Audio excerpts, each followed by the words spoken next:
Hi guys, welcome to I dream. నేను మీ Chanakya. So recent టైమ్స్లో మనం తినే ఫుడ్ వల్లనో లేకపోతే బయట ఎన్విరాన్మెంట్ వల్లనో మనకైతే బ్లడ్ అనేది కూడా తగ్గిపోతుంది, ఆ పర్సంటేజ్ అనేది కూడా తగ్గిపోతూ వస్తుంది. దీనివల్ల ఐరన్ డిఫిషియన్సీ అనేది కూడా వస్తుంది.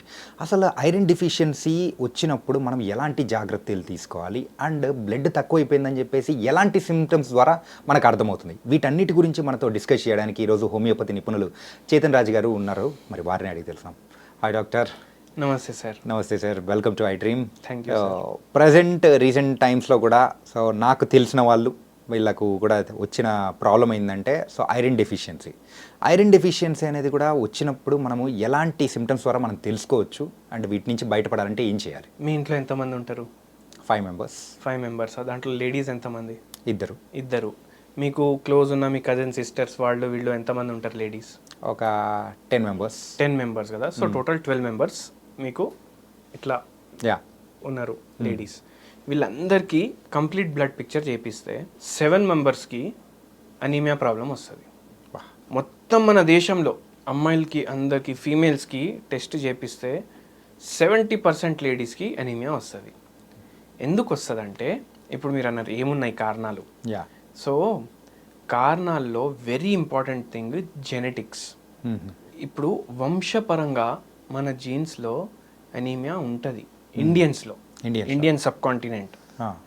సో అందుకే మీరు గమనించండి, ఇప్పుడు ప్రెగ్నెంట్ ఉన్న లేడీస్కి కంపల్సరీ ఐరన్, ఫాలిక్ యాసిడ్ ఇస్తారు. అవును సార్, ఆ సప్లిమెంట్స్ ఇస్తారు. అందుకే ఇస్తారు, ఎందుకంటే అనీమియా ఉంటుంది చాలామందికి. అండ్ హీమోగ్లోబిన్ లెవెల్స్ ఫీమేల్స్లో అయితే తక్కువ ఉంటాయి. అండ్ ఎన్నోసార్లు ఇవి జీన్స్ మేల్స్లో కూడా పాస్ ఆన్ అవుతాయి. సో జెనెటిక్స్ ఏమో వెరీ ప్రామినెంట్ రీజన్ ఉంటుంది. ఓకే. దాని తర్వాత సరైన ఆహారం తీసుకోకపోవడం, అంటే ఐరన్ రిచ్ ఫుడ్స్ ఎక్కువ కన్జ్యూమ్ చేయకపోతే కూడా అనీమియా వచ్చే ఛాన్సులు ఉంటాయి. యూజువలీ ఐరన్ రిచ్ ఎక్కువగా ఉన్న వెజిటేబుల్స్ అంటే ఏవి ఉంటాయి సార్? మీరు వెజిటేబుల్ మార్కెట్కి పోయినరు అనుకోండి, మీకు ఏ వెజిటేబుల్ గ్రీన్ కనిపించినా అది కొనేసేయండి, దాంట్లో ఐరన్ ఉంటుంది.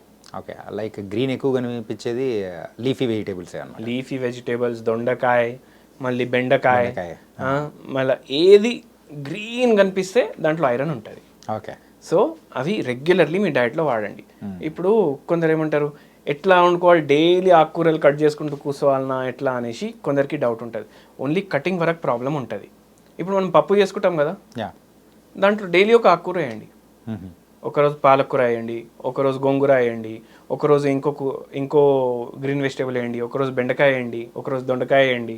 అట్లా మనం ఫ్రై చేసుకుంటాం బెండకాయ, మనం దొండకాయ ఫ్రై చేసుకుంటాం, కానీ దాంట్లో ఎన్నో న్యూట్రియంట్ వాల్యూస్ తగ్గిపోతాయి బికాజ్ ఆఫ్ మనం ఆయిల్ యాడ్ చేసి దాన్ని ఫ్రై చేస్తున్నాం కాబట్టి. అదే మనం పప్పులో వేసుకున్నాం అనుకోండి, అవి రీటైన్ అవుతాయి ఎన్నోసార్లు. ఓకే. సో ఆ పని చేస్తే మనకు కొద్దిగా ఐరన్ డెఫిషియన్సీ అనేది తగ్గుతుంది. లీఫీ వెజిటేబుల్స్ ద్వారా కూడా అయితే మంచి పౌష్టికాహారం అనేది కూడా మనకు ఐరన్ డెఫిషియన్సీ నుంచి బయటపడవచ్చు అంటున్నారు. అలాగే ఈ మనకు ఐరన్ డెఫిషియన్సీ ఉంది, అనీమియా ఉందని చెప్పేసి మనకు ఎలాంటి సిమ్టమ్స్ ద్వారా మనం తెలుసుకోవచ్చు అంటారు? ఎలాంటి సిమ్టమ్స్ వస్తాయంటే, మీకు బై ఛాన్స్ మలబద్ధకం ప్రాబ్లం ఉంది, చాలామందికి ఉంటుంది, వాళ్ళు వాళ్ళ హిమోగ్లోబిన్ టెస్ట్ చేయించుకోవాలి, ఐరన్ టెస్ట్ చేయించుకోవాలి. ఎందుకంటే ఎనీమియా డైరెక్ట్లీ ఇంపాక్ట్ ఏమో మన డైజెషన్ మీద వేస్తుంది. ఆకలి సరిగా అవుతలేదు, ఎక్కువ ఆకలి అవుతుంది, మలబద్ధకం ప్రాబ్లం అవుతుంది అంటే వాళ్ళకు అనీమియా ఉండొచ్చు. మళ్ళీ దాని తర్వాత ఇప్పుడు బ్లడ్ ఏం చేస్తుంది, ఆక్సిజన్ సప్లై చేస్తుంది బాడీకి.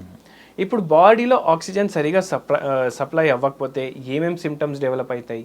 నీరసం డెవలప్ అవుతుంది, ఎందుకంటే ఆక్సిజన్ సరిగా సప్లై అవుతలేదు. కొద్దిసేపు నడవంగానే ఊపిరి పీల్చుకోవడానికి కష్టంగా ఉంటుంది వాళ్ళకి. సో బ్రీదింగ్ డిఫికల్టీస్, నీరసం, ఇవి 2. మళ్ళీ బాడీ పెయిన్స్ అవుతున్నాయి, జనరల్ బాడీ వీక్నెస్ ఉంది, నిద్ర సరిగా వస్తలేదు, మళ్ళీ హెయిర్ ఫాల్ ఎక్కువ అవుతుంది, స్కిన్ ఏమో పేల్ కనిపిస్తుంది, డార్క్ అయిపోతుంది, పిగ్మెంటేషన్ అవుతుంది, మళ్ళీ బాడీ పైన ఈజీగా మీరు ఇన్ఫెక్షన్స్ అవుతున్నాయి మీ బాడీలో. ఇప్పుడు కొందరు పిల్లల్ని తీసుకొని వస్తారు, అరే మా బాబు చాలా కొన్ని రోజులకి జలుబు వస్తుంది, దగ్గు వస్తుంది, అంటే ఇమ్యూనిటీ కూడా తగ్గిపోతుంది. సో ఇవన్నీ లక్షణాలు ఎనీమియావి. సో ఇలాంటి లక్షణాలు ఉన్నప్పుడు మనకు హోమియోపతిలో సో ఏదైనా మెడిసిన్ ఉందా సార్? హోమియోపతిలో మనకు చాలా మంచి మెడిసిన్స్ ఉన్నాయి ఎనీమియా తగ్గించుకోవడానికి. And patient to patient medicines vary అవుతాయి. కానీ జనరలైజ్డ్గా బై ఛాన్స్ మీరు ఇప్పటివరకు హోమియో తీసుకోలేదు, అసలు ఎట్లా పనిచేస్తుంది హోమియో అని తెలుసుకోవడానికి ఫస్ట్ ఆఫ్ ఆల్ హోమియోపతికి సైడ్ ఎఫెక్ట్స్ అనేటివి ఉండవు. కానీ మీకు అనీమియా ఉంది, మీకు ఇవన్నీ లక్షణాలు ఉన్నాయంటే కొంచెం ఇమ్యూనిటీ పెరగడానికి, కొంచెం స్ట్రెంగ్త్ పెరగడానికి, బలానికి, అండ్ ఐరన్ అబ్జార్ప్షన్ మంచిగా అవ్వాలి. కొందరికి విటమిన్ B12 వల్ల కూడా అవుతుంది. విటమిన్ B12 చాలా మందికి డెఫిషియెంట్ కదా. విటమిన్ B12 డెఫిషియన్సీ ఉంటే ఆర్బీసీస్ ఏమో సరిగా ప్రొడ్యూస్ అవ్వవు. విటమిన్ B12 డెఫిషియన్సీ ఉంటే హెమోగ్లోబిన్ లెవెల్స్ తగ్గిపోతాయి బాడీలో. సో అవి కూడా మంచిగా అబ్జార్ప్షన్ అవ్వాలంటే ఫెరమ్ ఫాస్ అనేసి ఒక మెడిసిన్ ఉంటుంది. ఇది 1 mg పొటెన్సీలో మీరు పిల్స్ దొరుకుతాయి మీకు. అవి 5 పిల్స్ డైలీ వేసుకోండి. చిన్న చిన్న గోళీలు ఉంటాయి, స్వీట్ పిల్స్ ఉంటాయి హోమియోపతివి.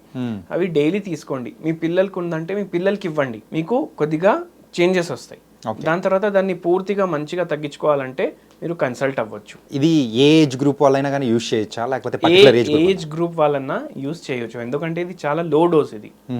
ఓకే, సో ఏ ఏజ్ లో ఉన్న వాళ్ళు కూడా యూజ్ చేయొచ్చు. అనీమియా రాకుండా కూడా మరి హోమియోపతిలో కూడా చక్కటి వైద్యం ఉందని కూడా చాలా చక్కగా చెప్పేశారు. సో మా ఇంట్లో ఉన్న లేడీస్ చాలా మంది ఉన్నారు కాబట్టి వాళ్ళకి కూడా ఏదైనా ఐరన్ డిఫిషియన్సీ ఉందంటే హోమియోపతి కూడా యూజ్ చేయమని చెప్పేసి పర్సనల్గా సజెస్ట్ చేస్తాను. So thank you so much sir. Thank you sir. So guys, మరి రక్తహీనత ఉండడం సర్వసాధారణమే, కానీ రక్తహీనత నుంచి బయటపడడానికి గల రీజన్స్ ఏదైనా ఉన్నాయి అంటే అది లీఫీ వెజిటేబుల్స్ కానీ గ్రీన్ వెజిటేబుల్స్ ఏదైనా యూజ్ చేశారంటే న్యాచురల్గా కూడా వాటి నుంచి బయటపడచ్చు అని చెప్పేసి డాక్టర్ చేతన్ రాజు గారు చాలా చక్కగా వివరించారు. సో మరో ఇంటర్వ్యూతో మళ్ళీ కలుద్దాం. అంతవరకు take care. This is your Chanakya.